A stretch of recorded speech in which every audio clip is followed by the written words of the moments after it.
His heinous assault was an act of evil, an act of hatred, and an act of terror.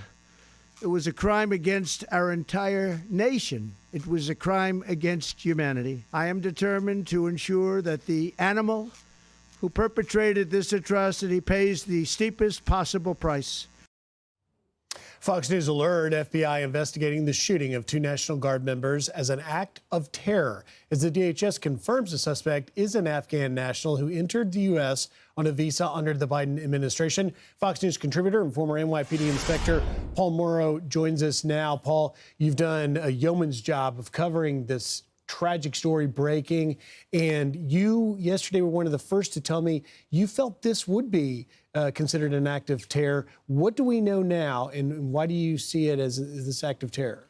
Well, first of all, the way the fact pattern played out, right? So he comes around the corner. There's a whole group of National Guardsmen. He starts firing into a group, right? That argues it's likely a suicide mission.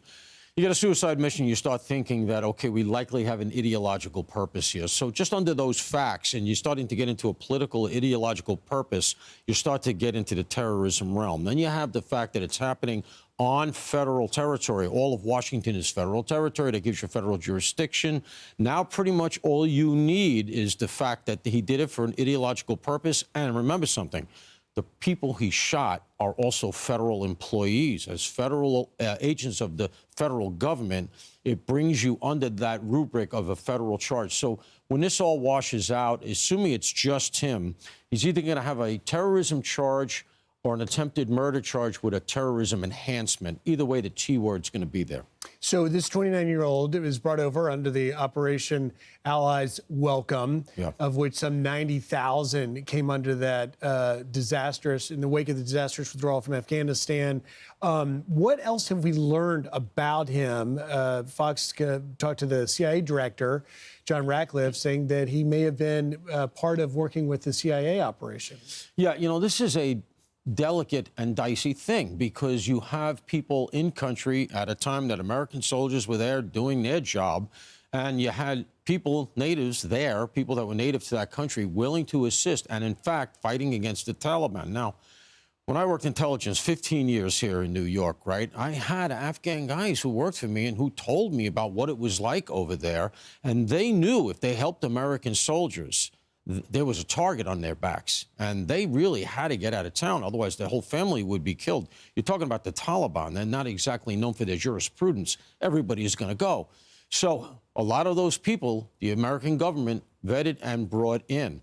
The difference is that in the pullout from Afghanistan, that shambolic pullout that we all remember with the plane coming down the runway and people diving off, that whole operation appears to be the penumbra under which he was brought in during that time. And a lot of people in the government, particularly on the right, raised questions at the time. Are we fully vetting? You're talking about a nation that's not going to have a centralized computer database. Identities are going to be vague. Your affiliations are going to be unclear. It's hard enough to vet people coming into this country from a European nation, let's say.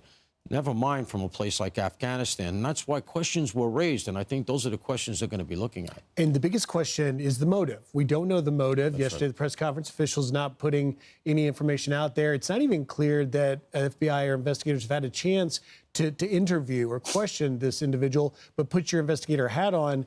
What do you think we need to learn, and where does this go? So we're going to do all the usuals here, right? You're going to see if he's going to have a phone, right? So you're going to scrape the phone. They'll get into the phone. It may be hard, but they'll get in. You're going to look at that, any social media, do interviews, etc. But there is a nuance here. Very often in terrorism cases, it's a little bit counterintuitive the way it goes with the perp himself.